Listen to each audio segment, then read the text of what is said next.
Good afternoon, children. Today we will solve question number 4 of exercise 1.1. So let's begin. देखते हैं question number 4 क्या है. Question number 4 है Euclid विभाजन प्रमेयिका का प्रयोग करके दर्शाइए कि किसी धनात्मक पूर्णांक का वर्ग किसी पूर्णांक m के लिए 3m या 3m plus 1 के रूप का होता है. ठीक है, हमें क्या दर्शाना, अभी तक जो ये ना जो पहले के दो क्वेश्चन किए उसका मॉडिफाई रूप है.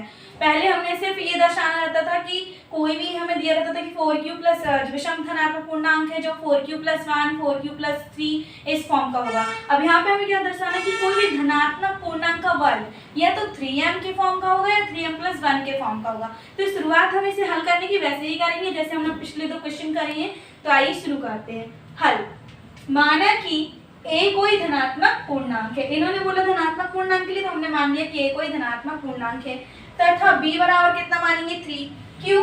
क्योंकि इन्होंने बोला है 3m या 3m प्लस 1 के फॉर्म का होगा. तो हमने b बराबर कितना मान लिया 3 मान लिया. जहाँ a क्या होगा b से बड़ा होगा तो हम a से b में भाग देंगे, हमें भागफल मिल जाएगा q व शेषफल मिल जाएगा r. तो ईडीएल लगा देंगे. ईडीएल क्या हो जाएगा a बराबर बी क्यू प्लस आर, जहाँ r वेरी करता है शून्य से लेके b के बीच में. अब यहाँ पे b is equal to 3 put कर देंगे तो a इज इक्वल टू हो जाएगा 3q प्लस r, जहाँ r वेरी करेगा 0 से लेके 3 के बीच में. अब जब हम किसी भी नंबर पे 3 से डिवाइड देते हैं तो शेषफल या रिमाइंडर क्या क्या आ सकता है 0 1 और 2. तो r इज इक्वल टू 0 1 और 2 हम समीकरण 1, इसको हमने समीकरण 1 दे दिया है, इसमें रखेंगे. जब हम समीकरण 1 में r is equal to 0 put करते हैं तो हमें a इज इक्वल टू मिलेगा 3q प्लस 0. जब हम 1 पुट करेंगे तो हमें a is equal to 3q plus 1, या हम जब 2 पुट करेंगे तो हमें a is equal to 3q plus 2 whole प्राप्त होगा. अब चूंकि इन्होंने क्या बोला है कि हमें वर्ग करना है किसी भी धनात्मक पूर्णांक का वर्ग, तो हम इसमें क्या करेंगे दोनों पक्षों में इन सभी नंबर्स में क्या करेंगे वर्ग करेंगे. वर्ग करेंगे तो हमें क्या मिल रहा है a square is equal to 3q का होल स्क्वायर, या a square is equal to 3q plus 1 का होल स्क्वायर, या a square is equal to 3q plus 2 का होल स्क्वायर. ठीक है, ये हमें मिल गया. अब यहाँ पे हम आगे सॉल्व करेंगे. a स्क्वायर ये क्या है 3q का होल स्क्वायर है, इसका मीनिंग क्या है कि 3 का भी स्क्वायर और q का भी स्क्वायर, तो ये हो जाएगा 3 का भी स्क्वायर और q का भी स्क्वायर. अब आगे या आगे वाले में a स्क्वायर, अब इस ये क्या है 3q प्लस 1 का होल स्क्वायर है, तो यहाँ पे हम कौन सा फॉर्मूला लगा सकते हैं a प्लस b का होल स्क्वायर वाला फॉर्मूला हम यहाँ लगा सकते हैं. a square plus b square plus 2ab, ये वाला फॉर्मूला हम यहाँ पे लगा सकते हैं. जहाँ जो capital A is equal to हमारे पास 3q है और b इज इक्वल टू कितना है 1 है, हम यहाँ लगा दिया. ये तो a square as it is चल रहा है, यहाँ पे 3q का स्क्वायर होल स्क्वायर प्लस 1 का स्क्वायर प्लस 2 फॉर्मूले का 2 और a की जगह है 3q और b की जगह है 1. सेम यहाँ पे भी हम a प्लस b का होल स्क्वायर लगाएंगे. a स्क्वायर a वाला एज इट इज चल रहा है इज इक्वल टू यहाँ पे 3q का होल स्क्वायर 2 का स्क्वायर फॉर्मूले का 2 और यहाँ पे 3q a की जगह और b की जगह कितने हैं हमारे पास 2, तो ये हो गया. अब आगे इसको सॉल्व कर लेंगे. अब चूंकि देखो ये a स्क्वायर यहाँ पे एज इट इज चलता जाएगा. यहाँ पे क्या है 3 का स्क्वायर है तो हम 3 स्क्वायर को क्या लिख सकते हैं 3 इंटू 3 लिख दिया और q square as it is चल रहा है. या अब इसको हल करेंगे a स्क्वायर वैसी का वैसी. अब यहाँ पे क्या है 3 का स्क्वायर और q का स्क्वायर हो जाएगा क्योंकि दोनों का स्क्वायर है. 1 का स्क्वायर करेंगे तो 1 ही रहेगा प्लस हमने क्या किया यहाँ पे ऑर्डर चेंज कर दिया. 2 इंटू 3 बोलो चाहे 3 इंटू 2 बोलो, तो हमने 3 इंटू 2 लिख दिया है. ऑर्डर चेंज किया है, किसी भी चीज का 1 में मल्टीप्लाई करो तो वही चीज मिल जाती है, वही नंबर मिल जाता है. या यहाँ पे क्या हो जाएगा a square is equal to 3. अब यहाँ पे भी 3 का भी स्क्वायर हो जाएगा और q का भी स्क्वायर हो जाएगा. 2 का स्क्वायर करेंगे तो 2 दूनी 4. यहाँ पे भी हमने क्या किया 2 से 2 में गुणा कर दिया 2 दूनी 4 और 3q वैसे का वैसे एज इट इज. ठीक है, अब क्या करना है यहाँ पे ये जो टर्म है a square is equal to 3 और ब्रैकेट लगा के 3q स्क्वायर कर लिए. ये यहाँ तक सॉल्व. ये फिर आगे वाला हल करेंगे. a स्क्वायर यहाँ भी 3 का स्क्वायर है तो हम इसको क्या लिख सकते हैं 3 इंटू 3 और q का square as it is plus यहाँ पे क्या किया ऑर्डर चेंज कर दिया. कोई भी चीज यदि प्लस में होती तो हम ऑर्डर चेंज कर सकते हैं. जैसे 2 प्लस 3 5 और चाहे हम 3 प्लस 2 बोले वो भी क्या होगा 5. तो हमने क्या किया पहले ये वाली टर्म लिख दी है 3 इंटू 2 q प्लस 1 को इधर लिख दिया है. ठीक है, टर्म सिर्फ ऑर्डर चेंज कर रहे हैं टर्म के. यहाँ पे या a square is equal to यहाँ पे क्या हो गया 3 को 2 टाइम हम लिख सकते हैं. 3 का स्क्वायर है तो 3 इंटू 3 और q का square as it is plus, यहाँ भी हमने ऑर्डर चेंज किया, ये वाला जो टर्म था 4 इंटू 3q इसको पहले लिखा और प्लस 4 को बाद में लिख दिया है। ठीक है, ये हम जमा रहे हैं क्योंकि हमें क्या लाना है 3m और 3m प्लस 1 लेके आना है, इसीलिए हम क्या कर रहे हैं इनको जमा के अपना क्वेश्चन सॉल्व कर रहे हैं। अब ये वाली जो टर्म है ऐसे ही चलते जाएगी, अब आगे की टर्म हम सॉल्व करेंगे।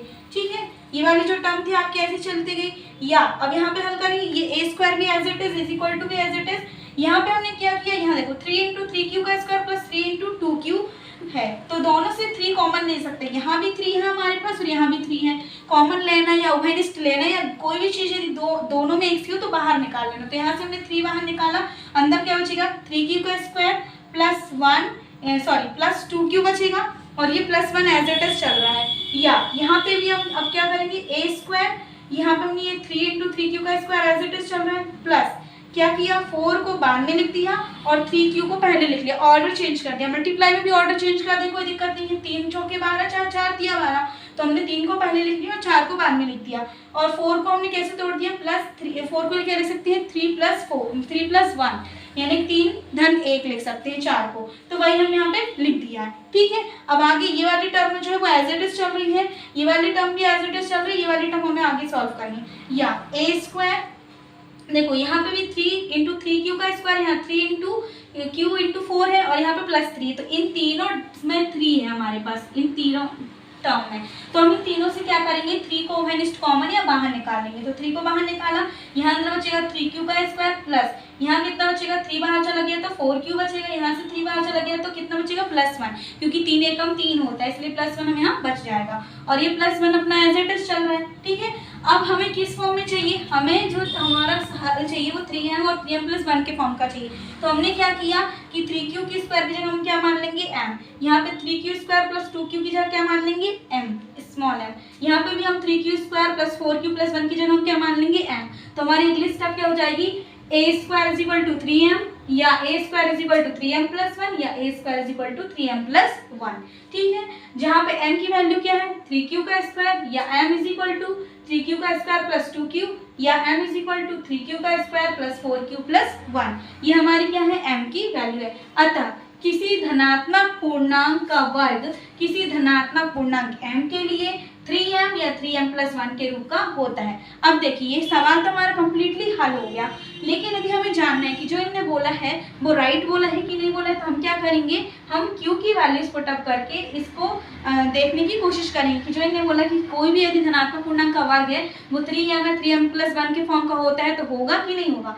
तो हम क्या करेंगे, यहाँ देखो 3m लिया और m, जब हम 3m लेते हैं तो m की वैल्यू हमारे पास क्या है 3q का स्क्वायर, तो हमने यहाँ m की जगह क्या पुट कर दी 3q का स्क्वायर। अब हम यहाँ पे q की वैल्यू पुट अप करेंगे, हम यहाँ q की वैल्यू क्या पुट करी, सबसे पहले 0 पुट करी, जब 0 पुट करी तो क्या हो जाएगा 0 का स्क्वायर तो 0 ही मिलेगा और 3 शून्यम शून्य हो जाएगा, 3 शून्यम शून्य मतलब 0 मिला और 0 का स्क्वायर क्या होता है 0 ही होता है। ठीक है, तो यहाँ पे कौन सी टर्म मिली 0 मिली। ठीक है, फिर यहाँ पे हमने हल करने की कोशिश करी 3m प्लस 1, तो जब 3m प्लस 1 है तो m की कितनी वैल्यू है 2 वैल्यू, एक ये है 3q स्क्वायर प्लस 2q और एक है 3q square plus 4q plus 1। तो हम एक बार ये वाली वैल्यू ले लेंगे और एक बार ये वाली वैल्यू ले लेंगे, तो हम सबसे पहले छोटी वाली वैल्यू ले रहे हैं। ठीक है, तो हमने वैल्यू ली, यहाँ पे क्या हो जाएगा 3q का स्क्वायर प्लस 2q, ठीक है m की जगह, और ये प्लस 1 एज इट इज चल रहा है। अब हम q की जगह क्या पुट कर रहे हैं 0, यहाँ 0 पुट करेंगे तो ये 3 एज इट इज, ये 3 एज इट इज, 0 का स्क्वायर प्लस 2, यहाँ q की जगह 0 पुट करेंगे तो 0 का स्क्वायर प्लस 1। ठीक है, अब ये 3 एज इट इज, यहाँ पे 0 का स्क्वायर करेंगे तो 0 ही मिलेगा, तो 3 शून्यम शून्य, यहाँ पे 0 का स्क्वायर करेंगे तो 0 ही मिलेगा, तो 2 शून्यम शून्य। ठीक है, और ये प्लस 1 एज इट इज, अब 0 में 0 का ऐड करेंगे तो 0 ही मिलेगा, तो 3 शून्यम शून्य प्लस 1, और हम शून्य में प्लस 1 को ऐड करेंगे तो 1 ही मिलेगा, और 1 का स्क्वायर क्या होता है 1 ही होता है, तो ये हमें 1 मिला। ठीक है, मतलब एक स्क्वायर टर्म मिली। अब हम यहाँ पे q इज इक्वल टू जब 1 लेते हैं और हम यहाँ पे 3m ले रहे हैं, तो जब हम 3m ले रहे हैं तो m की वैल्यू क्या है 3q का स्क्वायर है, तो हम यहाँ पे वैल्यू पुट करें 3, यहाँ पे 3 एज इट इज, मल्टीप्लाई का साइन और q की स्क्वायर की जगह किसका स्क्वायर आ जाएगा 1 का स्क्वायर। अब ये क्या हो गया 3 इंटू 1 का स्क्वायर क्या हो जाएगा 1, अब 3 एकम 3, ये 3 यहाँ पे मिल गया और ये 3 एज इट इज चल रहा था, 3 3 का 9 और 9 किसका स्क्वायर है 3 का स्क्वायर है, तो एक स्क्वायर टर्म हमको मिली कि नहीं मिली। सेम हम वो वाली वैल्यू ले लेंगे बड़ी वाली, 3m प्लस 1 जब हमारे पास है तो हमने ये बड़ी वैल्यू ली 3q का स्क्वायर प्लस 4q प्लस 1।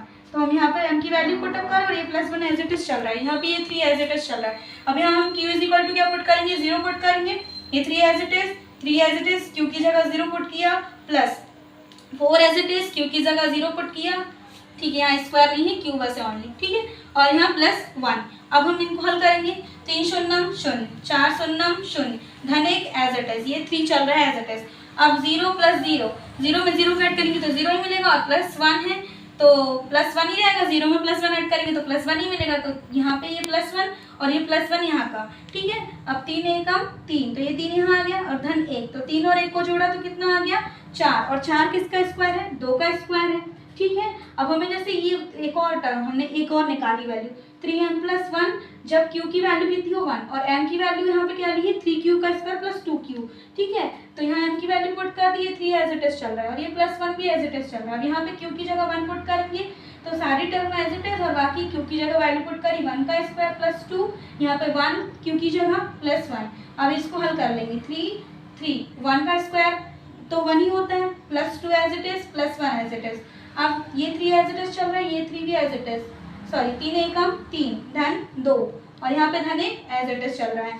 अब ये 3 एज इट इज, 3 और 2 को जोड़ा तो 5, धन 1, ठीक है। अब 3 में 5 का गुणा करेंगे तो 3 5 15, और धन 1, तो 15 और 1 को जोड़ेंगे तो हो जाएगा 16, और 16 किसका वर्ग है, 4 का वर्ग है। इसका मीनिंग क्या हुआ, इसका मीनिंग ये हुआ कि किसी भी धनात्मक पूर्णांक का जो वर्ग है किसी पूर्णांक m के लिए या तो 3m या 3m प्लस 1 के रूप का होता है। ये हमारा सवाल यहाँ पे खत्म हो जाता है, लेकिन आपका जो सवाल है यहाँ तक ही आपको हल करना है। ये सिर्फ आपके समझने के लिए कि ऐसा रियल में होता भी है, ये सिर्फ लिख दिया गया है विजुअलाइज करने के लिए ये चीज़, ठीक है, रफ वर्क है। Okay, thank you.